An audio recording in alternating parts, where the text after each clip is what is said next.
I'm Scott Butler. I was saved and baptized when I was 10 years old. Today, some 46 years later, I'm rededicating my life to Christ. I'm giving him all the praise, honor, and glory for what he's done in my life. This part of my journey started 2 years ago. Spiritually, I wasn't in a very good place. I didn't feel as close to God as I had in the past. I'd allowed idols to creep into my life. They were taking time away from God, and they were also creating a distance between me and God. I was seeking him, and thankfully, he was seeking me. A good friend of mine from River Tree invited me to join a deep dive men's Bible study group, 28-week intensive verse memorization, quiet time every day, share your testimony, and immediately I said yes. God was seeking me. Around the same time, I saw a "He is greater than I" bumper sticker, and I had to have one for my truck. John 3:30 says, "He must become greater and greater, and I must become less and less." To me, that said it all. As I let go and let God, immediately God started taking away the selfishness and the idols that were in my path. Life was much sweeter.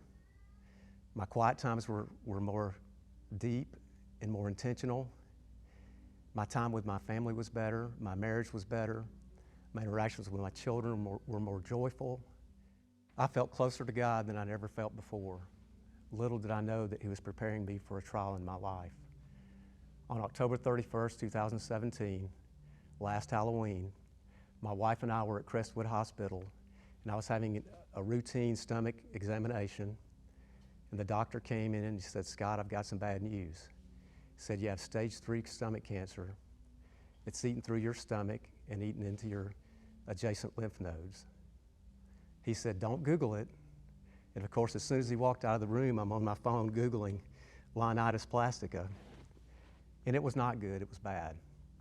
But the moment he said cancer, the moment I felt the strength, a peace, a hope, and a comfort that surpasses all human comprehension. God wrapped me in his warmth, and I vowed to fight this with all my might, with everything that I had. But I would give God all the glory, honor, and praise every day as I went through this trial, and I walked through this trial with my family. Since then, I've gone through 6 months of extensive chemotherapy. I was admitted to a research study at MD Anderson in Houston, where I went through additional regimens of chemotherapy. And miraculously, in May of 2018, I had a corrective surgery. Even my oncologist in Huntsville said it would be a miracle for you to get to a surgery. So I thank God for what he did through my surgeons. I thank God for what he did with my body responding to the chemotherapy. But I had a corrective surgery, and we gave God all the praise and honor and glory for what he did through the surgery. Throughout this journey, my family and I have experienced so many God moments, whether it's been with caregivers, other cancer patients, other people going through similar afflictions. But God has been incredible for all the things that he's done through my family, through me. And today, I'm just giving him all the praise, honor, and glory, and I'm thanking him for what he's done. And I'm happy to be rededicating my life to Christ. Thank you. Thanks for just allowing what would be a really difficult experience to not turn you inward, but to turn you outward.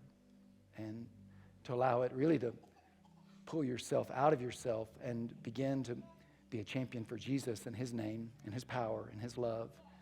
And I have to think there have been a lot of moments over the last year or more where you have felt a lot like you were decreasing. But I'd be a witness to that, and I know your family would be too, that he has been increasing all along. And your willingness to walk through this and not waste this has been a testimony to Christ's goodness and to your faithfulness. And so I pray that today would just further God's blessing in your life.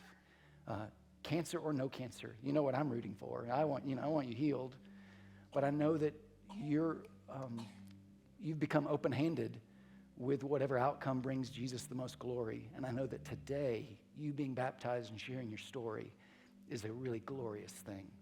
Thank you. So Scott, my brother, Because of your profession of faith, I want to baptize you in the name of the Father who loves you, the Son who dies for you, and the Spirit that is most evidently in you.